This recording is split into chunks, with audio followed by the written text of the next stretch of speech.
Hello दोस्तों, sleepy classes में आपका स्वागत है। आज हम पार्लियामेंट्री कमिटीज के बारे में कुछ इंपॉर्टेंट जानकारी आपको देने वाले हैं। देखिए, पार्लियामेंट्री कमिटीज का मेंशन हमारे कॉन्स्टिट्यूशन के अंदर किया जाता है। उनकी कोई प्रॉपर डेफिनेशन हमारा कॉन्स्टिट्यूशन नहीं देता है, लेकिन हम जानते हैं कि हमारे पार्लियामेंट में अलग अलग टाइप की कमिटीज होती हैं। कंसिडरिंग द फैक्ट कि parliament as a whole completely एक साथ बहुत सारी डिटेल्ड डिस्कशंस नहीं कर सकता, खासतौर पे तब जब आप देखते हो कि पार्लियामेंट में डिसरप्शन बहुत होते हैं, तो कमिटीज के थ्रू बहुत सारा काम किया जाता है। आज का हमारा फोकस एरिया दोस्तों रहेगा इन कमिटीज के ऊपर।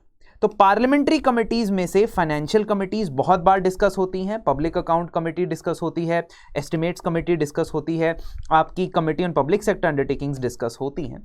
आज हमारा जो एजेंडा है वो है जॉइंट कमिटीज डिस्कस करना among the standing committees of the parliament. सबसे पहली बात ये याद रखनी है कि स्टैंडिंग कमेटी का मतलब होता है कि वो परमानेंट है, टेम्पररी बेसिस पे नहीं बनी है। दूसरी बात ये याद रखनी है कि इसमें भी अलग अलग टाइप्स हैं, जिसमें से एक टाइप वो है जिसमें दोनों लोकसभा और राज्यसभा से कंबाइंड मेंबरशिप होती है। आज हम इन कमिटीज को देख लेते हैं। सबसे पहली कमेटी जिसके बारे में हमने डिस्कस करना है, that is committee on the welfare of scheduled caste and scheduled tribes. इस कमेटी के अंदर 30 मेंबर होते हैं, 30 मेंबर्स होते हैं, जिसमें से 20 लोकसभा से और 10 राज्यसभा से आते हैं।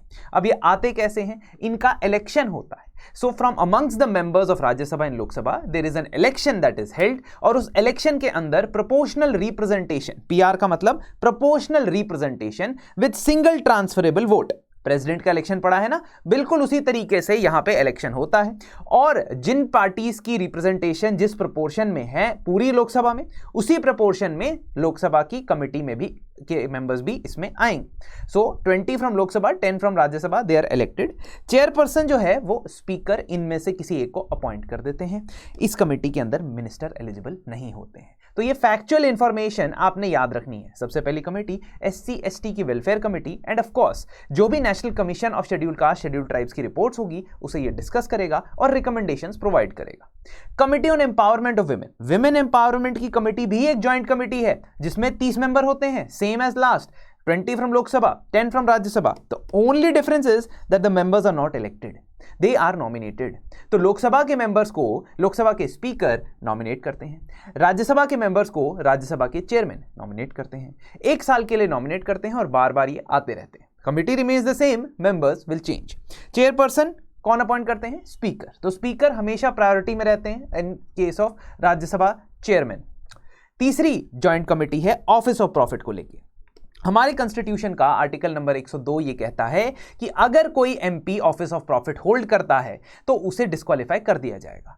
अब ऑफिस ऑफ प्रॉफिट क्या है, उसको डिफाइन करने के लिए क्या कोई नई चीज होनी चाहिए या नहीं होनी चाहिए, या कोई particular MP office of profit पे बैठा है या नहीं बैठा है, यह असर्टेन करने के लिए एक जॉइंट कमेटी बनाई गई थी। 1959 में इस कमेटी का गठन हुआ था। 15 मेंबर्स थे इसमें, जिसमें 10 लोकसभा से, 5 राज्यसभा से, और दे आर ऑल्सो इलेक्टेड।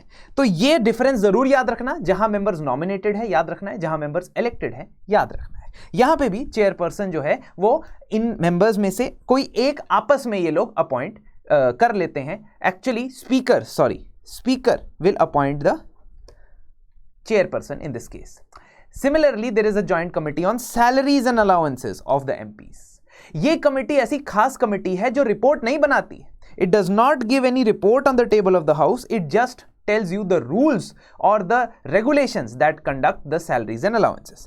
इस कमेटी में भी 15 मेंबर होते हैं, 10 लोकसभा से, 5 राज्यसभा से। मेंबर्स इस अपने चेयरमैन को खुद इलेक्ट करते हैं, लेकिन ये सारे मेंबर्स नॉमिनेटेड होते हैं। सो अगेन नॉमिनेटेड मेंबर्स होते हैं, ये बात याद रखनी है। 1 साल का इनका टेन्योर होता है। आखिरी कमेटी जिसमें दोनों लोकसभा और राज्यसभा के मेंबर हैं वो है लाइब्रेरी कमेटी। तो लाइब्रेरी से रिलेटेड जितने भी एस्पेक्ट्स हैं वो ये हैंडल करती हैं। 9 members, 6 from Lok Sabha, 3 from Rajya Sabha, they are nominated.